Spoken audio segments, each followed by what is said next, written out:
It's the end of March and I have a bag of things that I'm donating. Let's start with this adorable little watering can. It's perfect for spring. I got it for $7 from the Target dollar spot a few years back. I did not set this out, and that is my rule with home decor. If I didn't set it out last year or last season, last holiday, I let it go. So I can either donate this or I can try and sell it. Because I only paid $7 for it, I can probably only resell it for $5, and that is not worth it to me. I have decided that I only list things that are at least gonna be worth $20, and that's just my personal rule. This does not make the cut. These are pre-made decisions that make decluttering so much easier. So I know my rule, if I didn't set it out and if it's not worth $20 or more, I know exactly how to deal with it. Since we're on the topic of Facebook Marketplace, let's talk about these curtains. I rearranged some stuff in my house. I actually got rid of the rug that was in my living room. It was completely trashed. I had already professionally cleaned it, done everything I could to salvage it. It's just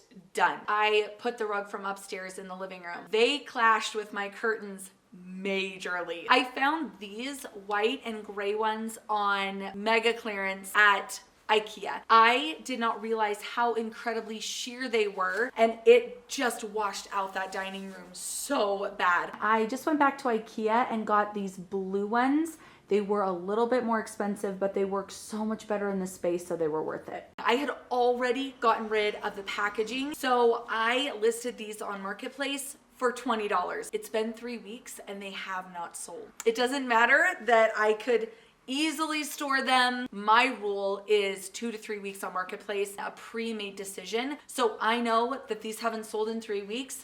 They're going straight to the Goodwill. You know, sometimes and often the reason something is really hard to declutter is because we paid a lot of money for it. Let me kind of give a reverse example and recognize that sometimes it's really hard to get rid of stuff because we got it on such a good deal or because it was such a good price. Take the watering can and the curtains, for example, both extremely affordable. But the thing is it doesn't mean I should hold on to it because it was a good deal. So you can get kind of stuck on both ends of this. I paid a lot, therefore I feel guilty and should keep it, or I actually got it on a really, really good price and I'm worried to get rid of it because what if I need it again and that price is not available anymore? But did I set it out last season? Did it work in the space that I needed it for? And use those to help you declutter instead of, oh no, here's the scarcity concept. Am I gonna be able to get it again? Oh no, I spent the money. Oh no, I got it for a good deal. That deal's gone. Like that will keep you stuck in clutter. Here's an example of something new. So I bought this extremely recently, but I forgot to pull it out of the washer and I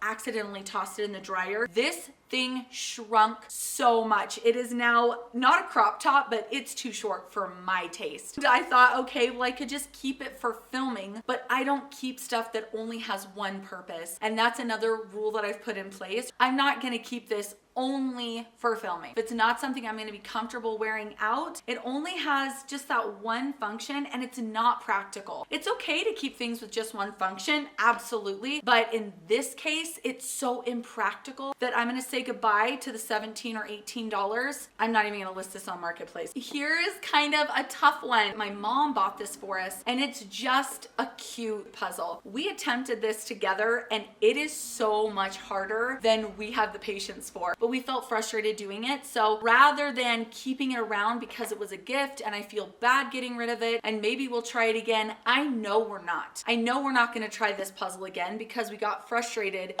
Why would we try it again? And this is the kind of thing I would have kept years ago. I would have kept it because I felt bad because it was a gift and I would have told myself, we're gonna try that again. This happens a lot too with items that need to be fixed. So often, at least it's been my experience, that you don't get around to it. I know from experience that I can just let this go now.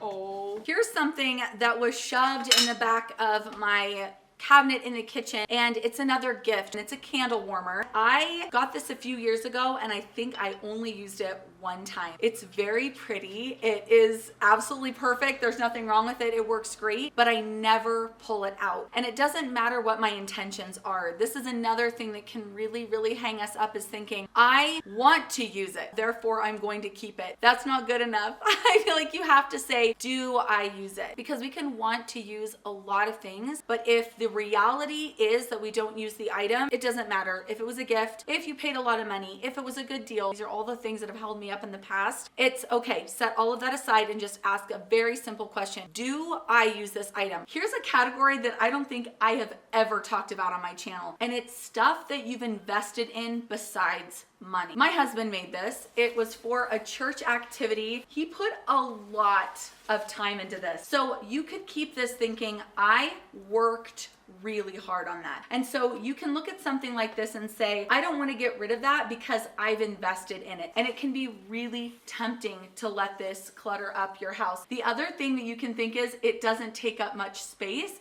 I'm going to keep it because it's literally this thin piece of cardboard. What does it hurt to keep something like this? Things add up. It's like when you go to the dollar spot at Target and you say, oh, it's only $1. It's only $3. That's not bad. And then suddenly you're spending $150 at checkout because all those little things have added up. I feel clutter is so much this way. You can feel like, oh, it's not much. It's small, it's compact, it's tiny, but keep enough of this stuff and your house feels very cluttered. Parts to a set. These can be difficult, and they were for me for many, many years. I need to keep all the parts that come with the set that I bought because I paid for all the pieces. If it's a piece to a set that I don't use or I notice my kids aren't using, we will get rid of it. This came with the little Play-Doh doggy. She loves the dog, but never uses this. So I'm not going to keep it just because it came with the dog that we love. So I recommend separating things kind of in your mind into individual pieces that could potentially be clutter, and you don't have to keep all of it. I like to use the example of like blow dryer attachments, vacuum attachments. I don't keep these if I'm not using them. I hosted Bunko a couple months ago and bought these little scoops from Hobby Lobby for popcorn. I bought 3 and we didn't even end up using all 3. I should have just stuck with 1. I haven't known what to do with these ever since. I can't return it. I already took the tags off, the receipt's gone. And then I used one for a dog food scoop, so I put used to it there. But it's been a couple months and I haven't had a use for the others. I am gonna get rid of them. If I really need a scoop, I can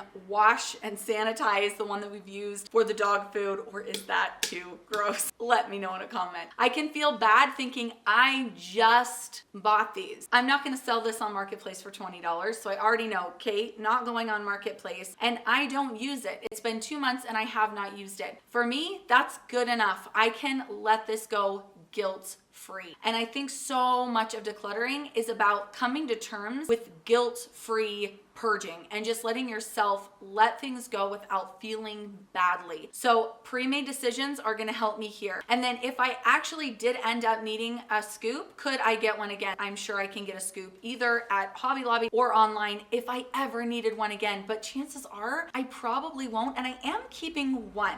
So if I do find myself in a pinch, we need it for ice, I'll just wash it and use it for that. Let me know what some of your pre-made decisions are. I have another video here on the screen. I will see you over there.